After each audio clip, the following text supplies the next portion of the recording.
Dans cette vidéo, on va faire un trajet entre la chapelle Saint-Ursin, à côté de la mairie, et puis la patinoire de Bourges. Donc on démarre en face de la mairie, près de la rue de l'église, à la chapelle Saint-Ursin. Et on va essayer de prendre le trajet le plus sécurisé, celui qui emprunte le plus de voies vertes possible. Parce que vous allez le voir, il y a une toute nouvelle voie verte, un tout nouveau chemin qui a été créé et aménagé pour les vélos. Et puis évidemment les trottinettes et les piétons. À la chapelle, enfin entre la chapelle et Pierrelet, pour rejoindre le canal de Berry. Et c'est le trajet qu'on va emprunter aujourd'hui.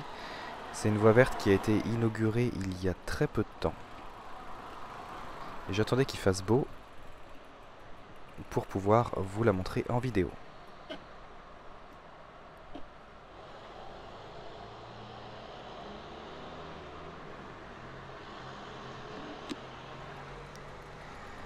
Donc voilà, ce feu sera le seul, littéralement le seul feu qu'on va avoir tout au long de ce trajet.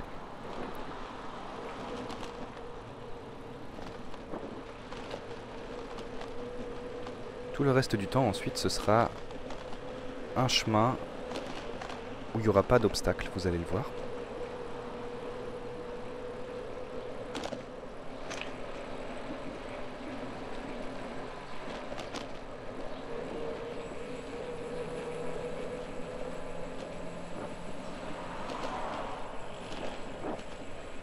Donc pour l'instant on est en ville, on est donc sur la route de Bourges, la D16. Et alors cette D16 n'est pas aménagée pour les vélos en l'occurrence. Mais globalement ça roule bien et je crois qu'on est dans une zone 30 à cet endroit. Non, on rentre dans une zone 30, pardon. C'est pas encore le cas. Et justement c'est parce qu'on va traverser une continuité cyclable à cet endroit. Et c'est là que nous on va tourner à gauche. Et là c'est le chemin des Varennes. Donc ici c'est une voie partagée. Une voie résidentielle en fait, donc il peut y avoir des voitures qui passent, mais à l'allure très très réduite. Et puis surtout, ce chemin est une impasse en réalité. Il va s'arrêter, il y a un petit potelet qui empêche les voitures de passer. Et ensuite, c'est, hop, une voie verte qui permet de rejoindre Pierrelet petit à petit.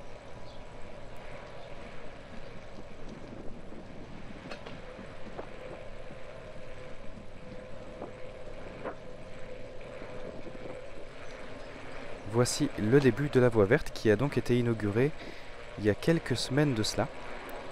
On voit sur la droite des arbres qui ont été plantés petit à petit. Il y en aura quelques autres sur le long du chemin.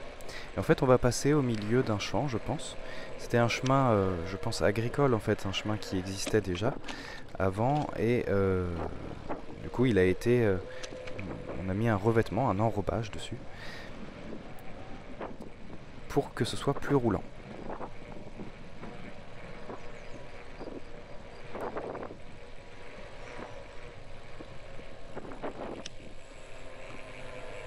Vous le voyez, à chaque fois qu'on traverse une route, il y a un beau marquage au sol qui est bien indiqué. Et puis on voit plusieurs chemins à gauche et à droite qui rejoignent cette artère en fait. Qui, je pense, là on les voit pas trop dans cette vidéo, mais j'ai croisé quand même plusieurs cyclistes et piétons. Au moment à l'aller et donc là au retour ensuite.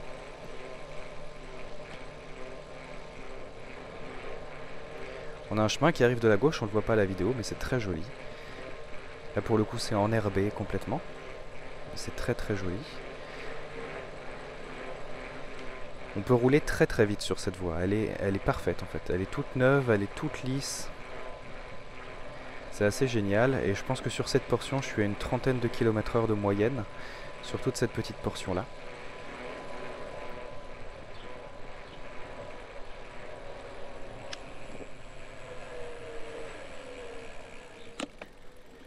Un autre petit croisement et on va quitter un petit peu la partie des maisons en fait d'habitation de la chapelle Saint-Ursin et on va se diriger à travers champs entre guillemets, mais toujours sur une voie qui est extrêmement roulante, très très agréable à vélo. peut difficilement faire mieux parce que vous voyez, il n'y a aucun portique comme on peut avoir sur la rocade verte habituellement. C'est vraiment très moderne et ce sera particulièrement joli avec tous les arbres qui vont pousser au fur et à mesure des années. On a quelques coquelicots sur le côté et vous allez le voir, on va traverser tout un champ petit à petit.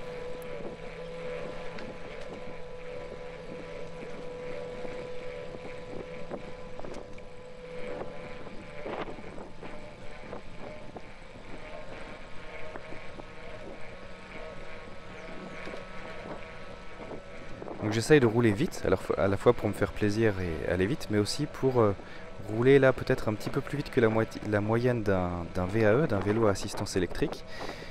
Parce que parfois je vais moins vite, notamment dans les montées ou dans les endroits un petit peu plus difficiles d'accès. Je pense que je vais un peu moins vite largement qu'un VAE, et donc j'essaye de faire augmenter un peu la moyenne pour que la moyenne globale du trajet soit proche de celle que vous pourriez avoir avec un vélo à assistance électrique. Là vous le voyez, on est au milieu d'un champ de coquelicots presque.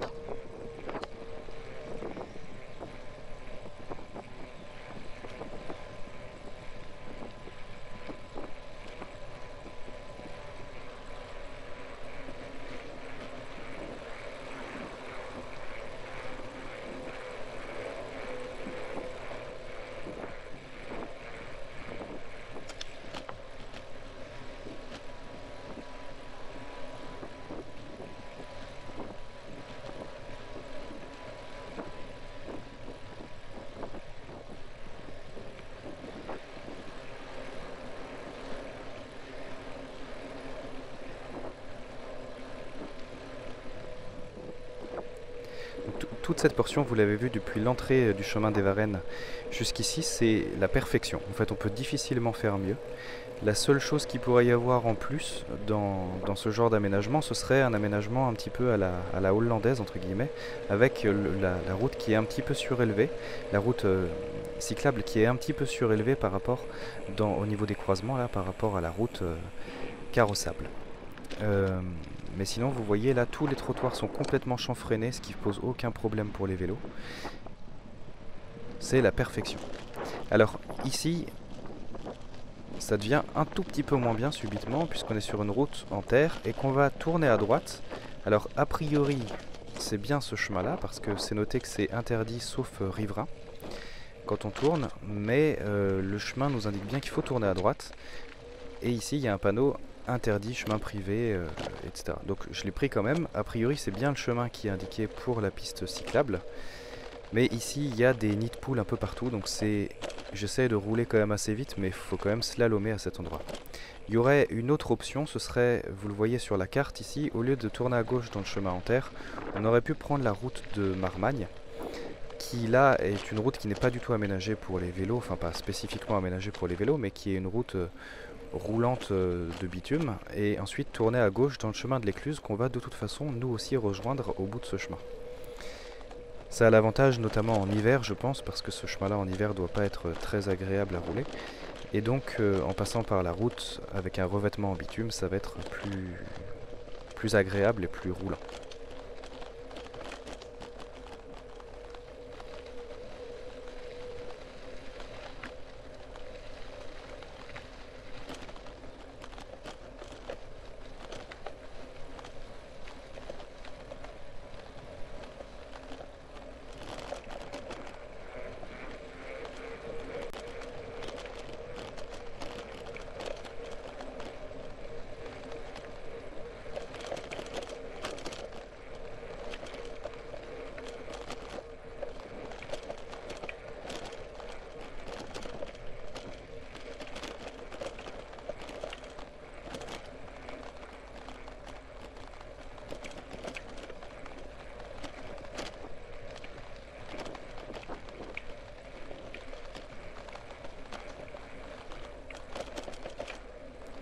Ici, on arrive au bout de ce chemin, on retrouve un enrobé de bitume et on va tourner à gauche sur le chemin de l'écluse. Donc c'est le chemin qu'on aurait rejoint, c'est la petite route qu'on aurait rejoint si on avait pris le chemin à droite, la route de Marmagne, et qu'on était passé plutôt par l'intérieur de Pierrelet.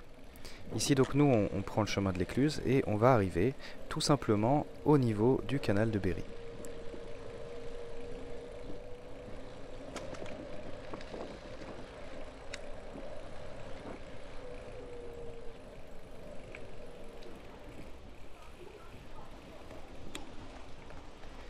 Et donc à partir de là, alors là aussi c'est une portion du canal de Berry qui est très roulante en fait. Elle a un revêtement bien lisse aussi, qui a été fait il y a quelques années de cela, dans le cadre du canal de Berry à vélo bien sûr, qui reliera à terme bien tout le département en fait, mais de Bourges particulièrement à Noyer-sur-Cher. Moi c'est une portion qui m'intéresse beaucoup, parce que c'est magnifique pour l'avoir déjà fait une ou deux fois. C'est vraiment une très très belle voie verte à faire, mais simplement pour l'instant le canal est aménagé en voie verte de ce type là jusqu'à Téniou. Et après c'est un petit peu plus sauvage on va dire. Donc là on peut rouler vraiment très vite aussi. Je dois pas être loin de 30 km/h aussi, voire un petit peu plus parfois. Et donc on rejoint directement Bourges par le Prado. Et donc on peut se rendre à la patinoire de manière extrêmement rapide par ce canal.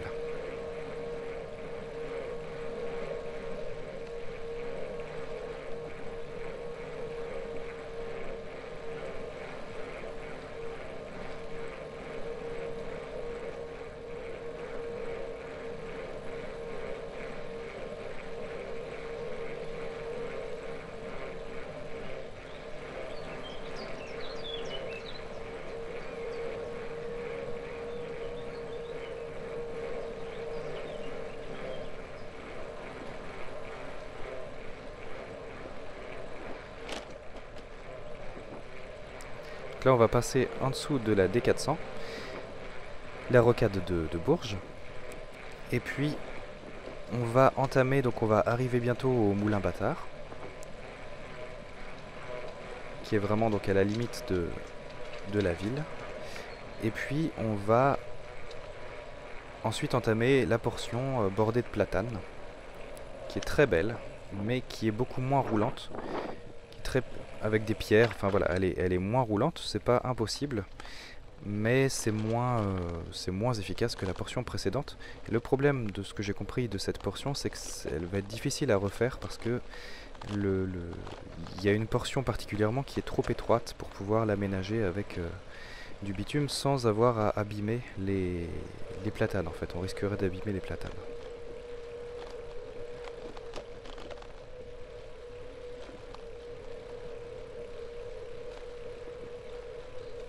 Donc pour l'instant ça va, mais à plusieurs endroits il y a vraiment des pierres aussi, il faut faire un petit peu attention. Et de la même manière, en hiver, on ne peut pas rouler aussi vite parce que sans être boueux, c'est pas forcément très très boueux en général, sauf très grosses intempéries, mais ça peut être glissant par contre. Et donc il faut faire attention vu qu'il y a le canal juste à côté de nous sur notre droite. En glissant pour un freinage, ça peut devenir de la natation ensuite.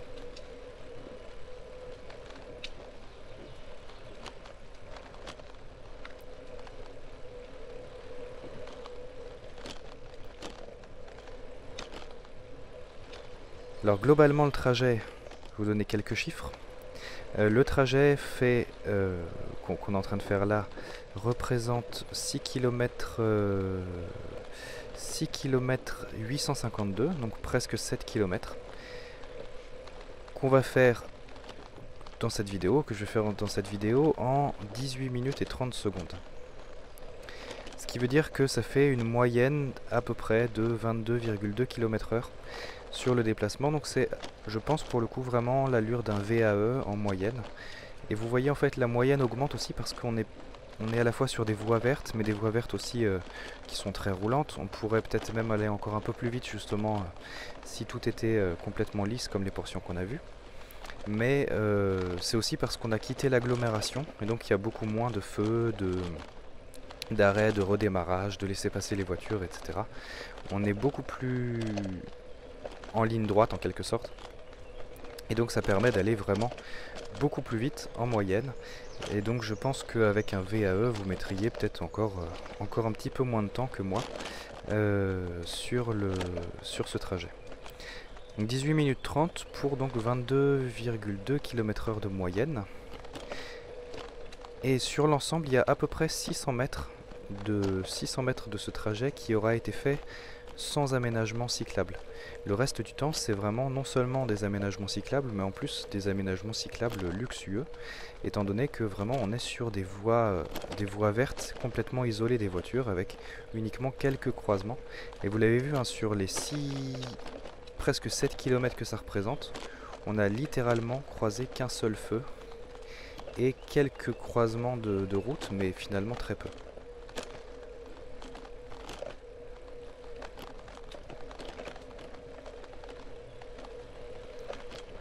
Ce qui veut dire qu'on est à peu près, alors globalement, il y a, je dirais, 6200 mètres, enfin 6,2 km, qui sont aménagés pour les cycles. Et donc ça fait plus de 90%, presque 91% d'aménagement pour les vélos. Donc c'est un très bon trajet, c'est pas le seul. Entre la chapelle Saint-Ursin et Bourges, il y en a un autre que je vous montrerai dans une prochaine vidéo. Un autre chemin qui n'est pas aussi bien aménagé entre guillemets, mais qui est peut-être un petit peu plus court et qui permet de rejoindre plutôt le sud de Bourges plutôt que de rejoindre plus facilement le sud et l'est de Bourges plutôt que celui-ci qui rejoint plus facilement le nord et l'ouest de Bourges.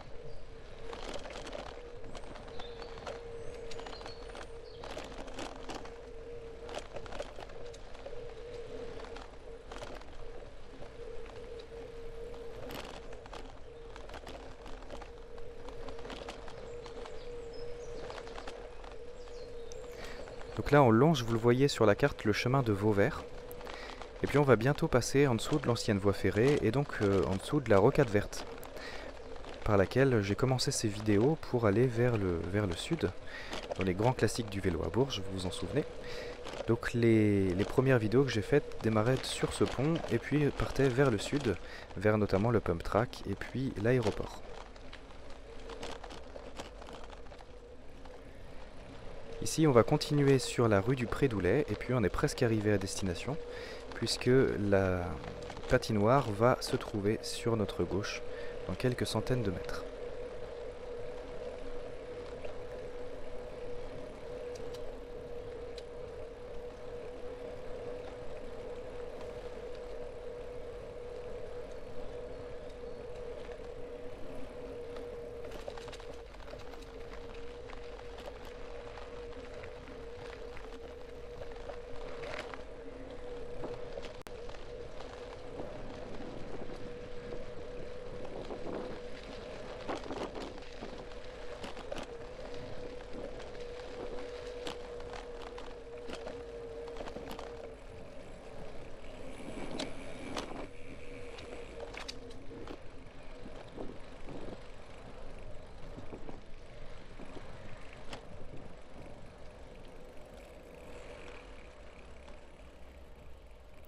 Donc nous voici arrivés à la patinoire, depuis la chapelle Saint-Ursin, depuis même la mairie de la chapelle Saint-Ursin, en passant par cette voie verte, en 18 minutes 30 à peu près, pour 6,8 km.